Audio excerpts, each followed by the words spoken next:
Subscribe sekarang channel YouTube Novelas Kadina. Gratis. Bab 4901. Ketika Carson mendengar kata-kata ini, hatinya menjadi tegang. Dan dia tidak bisa membantu tetapi secara tidak sadar menemaninya sambil tersenyum. T.N. Wade pasti sedang bercanda. Bukankah kamu mencari kami untuk bekerja sama? Bos kami tidak selucu Anda, dan dia kemungkinan akan menganggapnya serius. Juarez, yang berada di sampingnya, menatap Charlie dengan ekspresi dingin. Meskipun dia tidak pernah bersekolah atau belajar bahasa asing. Bagaimanapun, Meksiko sangat dekat dengan Amerika Serikat, dan dalam banyak kasus. Dia harus mencari nafkah dengan orang Amerika, jadi dia memiliki pengetahuan bahasa Inggris. Jadi ketika Charlie mengucapkan kalimat itu dalam bahasa Inggris, dia langsung mengerti artinya. Jadi dia tidak bisa membantu tetapi segera melihat Charlie. Dan dia bisa melihat sekilas bahwa mata Charlie penuh dengan niat membunuh saat ini. Bagaimanapun, Juarez adalah gorengan tua yang telah lama berada di sungai dan danau. Dan dia telah menjilati darah dari ujung pisau. Dia bisa mengetahui seperti apa saat seseorang termotivasi untuk membunuh, hanya dengan melihatnya. Jadi, ketika dia mendengar kata-kata Charlie, dia tanpa sadar mengeluarkan pistolnya. Mengarahkannya ke dahi Charlie, dan berkata dengan dingin, "Siapa kamu? Apa yang kamu inginkan?" Carson di samping juga sedikit bingung saat ini, dan dengan cepat berkata kepada Charlie. "T.N. Wade, jangan bercanda dengan bos kita, yang paling dia benci adalah ketika orang lain bercanda dengannya." Charlie menatapnya, tersenyum sedikit, dan bertanya, "Bagaimana kamu tahu aku bercanda dengannya? Dan memberitahu Anda bahwa setiap kata yang baru saja saya katakan adalah serius." Juarez mengerutkan kening, menatap Charlie, dan bertanya, "Kami berdua tidak memiliki ketidakadilan atau permusuhan." Dan saya mendengar Carson berkata, "Anda adalah pemegang kartu emas hitam Citibank. Dan aset Anda harus lebih dari 10 miliar dolar AS. Kami berasal dari dua dunia yang berbeda. Mengapa kamu membunuh kami?" Charlie membuang senyumnya dan berkata dengan dingin, "Karena apa yang telah kamu lakukan sangat berdosa dan tidak dapat dimaafkan, jadi semua orang pantas mati." Juarez tidak bisa menahan cibiran, dan berkata dengan nada menghina, "Bahkan jika apa yang saya lakukan terkutuk, apa yang dapat Anda lakukan untuk saya? Apakah kamu pikir kamu bisa membunuh kami semua sendirian? Ini agak terlalu sombong." "Ayo." Charlie mencibir, dan berkata dengan acuh tak acuh, "Mudah bagiku untuk membunuh kalian sekelompok idiot." Setelah berbicara, Charlie bertanya lagi kepadanya, "Selain itu, siapa yang memberitahumu bahwa aku sendirian?" "Apa?" Juarez mengerutkan kening dan berkata, "Kamu masih punya pembantu?" Untuk mengatakan yang sebenarnya, ada lebih dari 200 orang bersama saya di luar, dan semua orang bersenjata lengkap. Bagaimana jika Anda memiliki pembantu? Jangan lupa bahwa Anda masih di tangan saya. Selama aku menarik pelatupnya, kamu akan segera mati." Charlie tersenyum dan berkata, "Setengah dari lebih dari 200 orangmu sekarang sudah mati." Juarez tidak tahu bahwa semenit yang lalu, lebih dari 100 tentara elit di Front Cataclysmic telah melancarkan serangan terhadap anak buah Juarez. Lebih dari 100 tentara ini semuanya adalah master seni bela diri tanpa kecuali. Dan mereka juga telah menjalani pelatihan militer modern. Kemampuan tempur prajurit individu jauh lebih kuat daripada pasukan khusus biasa. Dan mereka memiliki banyak keuntungan. Jadi dengan anak buah Juarez, itu hanyalah pembantaian sepihak. Prajurit Cataclysmic Front menggunakan senjata api yang dilengkapi dengan peredam suara. Dan sebelum anak buah Juarez menyadarinya, mereka memecahkan setengahnya terlebih dahulu. Dengan persepsinya yang tajam, Charlie tahu semua yang terjadi di luar. Hanya saja Juarez berada di bawah tanah dan sama sekali tidak bisa mendengar gerakan di luar. Ketika dia mendengar kata-kata Charlie, dia pikir itu lelucon besar, dan mengejek. "Tanpa kecuali, bawahanku semuanya adalah prajurit elit yang tangguh dalam pertempuran. Meskipun skala kami mirip dengan di Meksiko. Itu bukan kelas atas, tapi kemampuan tempur individu kami jelas yang terkuat di antara semua geng di sini. Bagaimana kamu bisa membunuh setengah dari orang-orangku?" Bab 4902. Begitu suara itu jatuh, suara tembakan tiba-tiba terdengar di luar, dan seseorang berteriak, "Cepat dan temukan tempat untuk bersembunyi. Kita tidak tahu dari mana tembakan itu berasal." Beberapa orang menembak dengan panik dan berteriak keras. "Ini benar-benar neraka, kita tidak tahu di mana mereka, cepat dan matikan api." "DMN, Di sisi barat, cepatlah. Ah! Juarez terkejut ketika dia mendengar gerakan di luar. Dia tahu dari suara yang dia dengar bahwa bawahannya telah dikepung dan ditekan. Dan lawan tidak hanya membuat mereka lengah tetapi bahkan menyebabkan kerugian besar bagi mereka. Begitu dia memikirkan orang-orang di luar, mereka semua adalah fondasi kehidupan. Dan uangnya sendiri.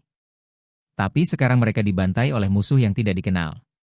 Yang memberinya rasa putus asa karena asetnya hancur dengan cepat. Jadi, dia dengan marah mengarahkan pistol ke Charlie, dan berteriak histeris. Orang yang melihatmu akan segera berhenti, kalau tidak aku akan menembakmu. Charlie mencibir, dan dalam sekejap, tiba-tiba dengan tembakan kecepatan yang sangat cepat. Tepat ketika Juarez tidak bereaksi, Charlie meraih pergelangan tangan kanannya memegang pistol dan kemudian memutarnya tiba-tiba. Hanya dengan sekali klik, pergelangan tangan Juarez terlipat ke belakang 180 derajat. Dan punggung tangannya melekat erat pada lengan bawahnya. Yang lebih mengerikan adalah sendi pergelangan tangannya yang patah telah menembus satu-satunya kulit yang tersisa di pergelangan tangannya. Dan tulang putih yang tergantung dengan daging dan darah terlihat sangat menakutkan. Pengawalnya langsung bereaksi, dan satu persatu mereka segera mengeluarkan senjata mereka untuk menembak Charlie. Tapi yang tidak mereka duga adalah alih-alih bersembunyi. Charlie berdiri dan menatap mereka dengan mencibir. Saat mereka mengarahkan senjata mereka padanya, beberapa lidah api tiba-tiba menyembur dari punggung mereka. Dan kemudian, beberapa orang dipukuli ke sarang lebah dengan peluru. Juarez, Carson, dan yang lainnya semua ketakutan dan tercengang. Mereka berbalik dan melihat ke belakang. Mereka melihat lebih dari selusin pria berbaju hitam bergegas masuk dengan senjata. Pemimpinnya adalah panglima tertinggi, Joseph. Joseph menginstruksikan bawahan lainnya pada saat ini. Awasi orang-orang ini, jika ada di antara mereka yang berniat menyerang, bunuh mereka. Semua orang segera menjawab serempak, "Ya Pak." Juarez sudah ketakutan, tetapi pada saat ini dia pingsan. Melihat bahwa pihak lain telah menyerbu ruang operasi bawah tanah. Dia langsung menebak bahwa semua anak buahnya yang tinggal di luar pasti sudah habis. Tepat ketika dia berpikir semua ini mungkin mimpi buruk. Joseph dengan cepat mendatangi Charlie, dan berkata dengan hormat, "T.N. Wade, sesuai perintahmu, bawahanku telah membunuh semua musuh di luar, tidak ada yang tersisa." Charlie bertanya kepadanya, "Apakah ada korban di antara orang-orang kita?" Joseph segera berkata, "Tuan Wade, Cataclysmic Front mengirim total 158 tentara hari ini. Tidak ada yang terluka, dan lebih banyak lagi. Tidak ada yang mati." Begitu Juarez mendengar ini, dia tiba-tiba jatuh ke tanah.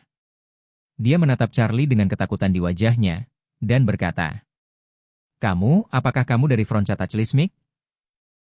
Joseph menatapnya dan berkata dengan dingin, "T.N. Wade bukan dari Front Cataclysmic, tetapi seluruh Front Cataclysmic. Puluhan ribu orang, semuanya milik Tuan Wade." Juarez sudah ketakutan setengah mati saat ini. Bab 4903. Nama Cataclysmic Front, sudah lama ia dengar seperti guntur. Bahkan jika kelompok kriminal paling kuat di Meksiko ditarik keluar, tidak mungkin menjadi lawan dari Front Cataclysmic. Karena semua anggota Front adalah prajurit elit yang terlatih. Dan ada beberapa master top di antara mereka. Pada suatu ketika, bos dari kelompok kriminal top menggunakan Front Cataclysmic sebagai contoh mereka. Tak satu pun dari mereka dapat memiliki tim tentara bayaran yang kuat seperti Cataclysmic Front. Tetapi mereka juga tahu betul bahwa kekuatan mereka berada 108,000 mil jauhnya dari Front Cataclysmic. Tidak mungkin untuk melihat mereka. Oleh karena itu, bos dari banyak geng besar bahkan menawarkan harga yang sangat murah. Dan dengan sikap yang sangat rendah hati, mereka berharap dapat mengundang para penguasa Front Bencana untuk melatih tentara mereka. Namun, Front Cataclysmic tidak pernah berurusan dengan kelompok seperti itu. Jadi mereka menutup telinga terhadap permintaan mereka. Bahkan jika Raja Obat Bius terbesar datang secara langsung, dia masih tidak bisa bertanya pada Cataclysmic Front. Dan terlebih lagi, semakin besar reputasi Cataclysmic Front di antara para penjahat. Dalam hati Juarez, Front Cataclysmic adalah eksistensi seperti dewa. Tapi dia tidak pernah bisa membayangkan bahwa pemuda bernama Charlie Wade di depannya adalah pemilik dari Cataclysmic Front. Tidak heran dia bisa memiliki kartu emas hitam. Nilai dari Cataclysmic Front saja akan menelan biaya puluhan miliar atau bahkan ratusan miliar dolar. Apa yang tidak bisa dia bayangkan adalah bahwa hari ini bawahannya akan dimusnahkan sepenuhnya oleh front cataclysmic yang terkenal. Ketakutan, dia tanpa sadar bertanya pada Charlie. Kami gila Juarez, kami selalu sangat menghormati cataclysmic front. Tapi saya tidak mengerti. Saya tidak punya keluhan dengan front cataclysmic. Mengapa cataclysmic front ingin berurusan dengan kita seperti ini? Charlie mencibir dan berkata, aku baru saja mengatakan, kalian semua, tanpa kecuali. Apakah semua orang yang paling keji? Membunuhmu berarti melakukan keadilan untuk langit dan orang-orang yang kamu bunuh. Juarez tidak mau dan berkata, di sini, kami bukan satu-satunya kelompok kriminal dengan kejahatan keji. Kenapa kamu tidak menargetkan yang paling kuat, tapi malah menargetkan kami, Crazy Juarez? Apakah kamu melakukan hal-hal untuk surga dan membunuh orang-orang? Dan kamu harus memilih yang memiliki kekuatan lebih lemah? Mengapa kamu ingin melakukannya? Charlie mencibir, menatapnya, dan bertanya, apakah kamu bermain penculikan moral denganku di sini? Ya, karena itu masalahnya, maka aku akan meyakinkanmu sampai mati. Dan aku bertanya padamu, apakah Georgina May seseorang yang kamu kenal? Georgina May? Juarez tiba-tiba teringat ketika Carson memanggilnya untuk melapor. Dia telah mengungkapkan di telepon bahwa Charlie telah memeriksa Georgina sebelumnya. Sekarang mendengar Charlie menyebut nama Georgina lagi, Juarez berkata dengan cepat. Georgina hanyalah salah satu anggota periferal kami di Amerika Serikat. Charlie bertanya kepadanya, anggota periferal bukan anggota? Aku akan bertanya lagi padamu. Selundupan yang dia tipu orang semuanya dipasok padanya olehmu? Juarez tanpa sadar berdalih, tidak, bukan milikku. Jangan katakan yang sebenarnya. Charlie mendengus dingin, dan berkata kepada Joseph. Joseph, hapus kedua kakinya. Juarez tidak kembali ke akal sehatnya, Joseph mengangkat senjatanya tanpa mengucapkan sepatah kata pun. Dan mengangkat senjatanya dengan kecepatan yang sangat cepat dan menembak 2 kali. Juarez hanya merasakan sakit yang tajam di lututnya. Melihat ke bawah, dia menemukan bahwa lutut kedua kakinya benar-benar hancur oleh peluru. Rasa sakit yang parah membuatnya hampir pingsan di tempat. Tapi dia segera sadar dari ambang pingsan. Rasa sakit yang tak terkendali membuatnya menangis seperti anak kecil. Tapi Charlie menatapnya saat ini, dan berkata dengan dingin. Jika Anda membuat suara itu seperti membunuh babi lagi, aku akan meminta seseorang mematahkan benda itu di selangkanganmu juga. Juarez mendengar ini dan dia tiba-tiba gemetar ketakutan dan kemudian memaksa dirinya untuk menutup mulutnya. Bab 4904. Charlie menatapnya saat ini, dan melanjutkan. Aku akan bertanya lagi, apakah barang di tangan Georgina milikmu? Juarez menahan rasa sakit saat ini, dan keringat menetes di pipinya. Mengalir ke bawah, dan bahkan menyatu menjadi aliran yang mengalir di dagunya. Untuk menyelamatkan hidupnya, dia hanya bisa mengakui, ya, ini milikku. Charlie mengangguk dan bertanya lagi, aku bertanya lagi padamu, Georgina. Dia menipu orang-orang di AS dan mengirim mereka ke sini untuk perdagangan organ Anda? Pikiran pertama Juarez adalah menyangkalnya, tetapi kemudian dia berpikir bahwa pihak lain telah menggigitnya di ruang operasi ini. Jika dia masih berani berdebat saat ini, bukankah itu mencari kematian? Jadi, dia hanya bisa berkata dengan gugup, ya, ya. Oke. Charlie tersenyum dan melanjutkan, baru 2 hari yang lalu, Georgina berbohong lagi. Dia membawa seorang wanita dan meminta pihak lain untuk membantunya membawa sejumlah barang selundupan dari bandara. Tapi sayangnya, wanita itu ditangkap oleh bea cukai dan polisi AS sebelum pesawat lepas landas. Apakah Anda tahu tentang ini? Dia tahu tentang ini karena saat itu dia kehilangan 5 kilogram barang. Yang benar-benar membuat dagingnya sakit sepanjang malam. Tapi dia benar-benar tidak tahu, apa hubungannya ini dengan Charlie? Bagaimanapun, Charlie adalah orang dengan kartu emas hitam, dan dia juga pemilik seluruh front cataclysmic. Ketinggian orang seperti itu sudah bisa dianggap sebagai puncak dunia. Bagaimana dia bisa berhubungan dengan Georgina? Memikirkan hal ini, dia tidak bisa tidak bertanya. T.N. Wade, kau adalah penguasa dari cataclysmic front. Mengapa repot-repot dengan kami geng kecil karena masalah sepele ini? Charlie mencibir dan mengatakan kata demi kata. Aku memberitahumu, wanita yang digunakan oleh Georgina, yang membawa barang selundupan. Dan terbang di pesawat ke Hong Kong adalah ibu mertua saya. Ah! Bahkan Anda membiarkan dia berpikir di sini selama 10 atau 20 tahun. Tapi dia tidak pernah membayangkan bahwa Georgina bisa mengelabui ibu mertua pria besar seperti Charlie menjadi keledai. Tidak heran Charlie memiliki kekuatan seperti itu. Tapi dia harus menghancurkan kelompok kriminal dengan hanya 200 orang. Ternyata bawahannya tidak sengaja memprovokasi ibu mertua Charlie. Carson di samping juga ketakutan. Melihat bahwa Francesca Chlismick telah membunuh begitu banyak rekan-rekannya. Dia sangat ketakutan sehingga dia buru-buru berlutut di tanah, menangis dan memohon pada Charlie. T.N. Wade, saya benar-benar tidak berpartisipasi dalam masalah ini. Georgina itu melakukan semuanya sendiri. Demi asalku, tolong beri aku nyawa. Rekan senegaranya? Charlie bertanya dengan jijik, bukankah kamu berdedikasi untuk menyakiti rekan senegaranya? Siapa rekan senegaranya yang telah mati di tanganmu tahun ini? Berapa banyak orang? Sudahkah Anda menghitungnya sendiri? Carson berkata dengan panik, Tuan. Wade, aku juga terpaksa tak berdaya. Hal-hal ini, saya sendiri tidak pernah keluar untuk menipu rekan-rekan saya. Itu Georgina dan yang lainnya yang pergi untuk menipu orang. Charlie menatapnya dan berkata dengan dingin. Dengan kematian menggantung di atas kepalamu. Kamu masih di sini untuk berdalih di akhir, kamu benar-benar tidak bisa melihat peti mati tanpa air mata. Setelah itu, dia memandang Yusuf dan menginstruksikan. Joseph, patahkan tangan dan kakinya untukku. Joseph tanpa ekspresi dia mengangkat pistol dan menembak. Dan menembakkan 4 peluru dalam sekejap. Dan keempat peluru kuat ini langsung menghancurkan pergelangan tangan dan pergelangan kaki Carson menjadi genangan lumpur tulang. Yang setara dengan memotong akar, sekaligus. Bab 4905. Saat Carson tertembak 4 kali, dan kedua pergelangan kakinya berubah menjadi lumpur. Berat tubuhnya turun dan seluruh tubuhnya jatuh ke tanah. Dan dia secara tidak sadar ingin menggunakan tangannya untuk menopang tubuh yang jatuh. Tetapi dia lupa bahwa dia masih memiliki tangan saat ini, tetapi itu hanya 2 tulang berdarah. Karena itu, ketika dia menggunakan luka di pergelangan tangannya yang patah untuk menopang tubuhnya yang jatuh.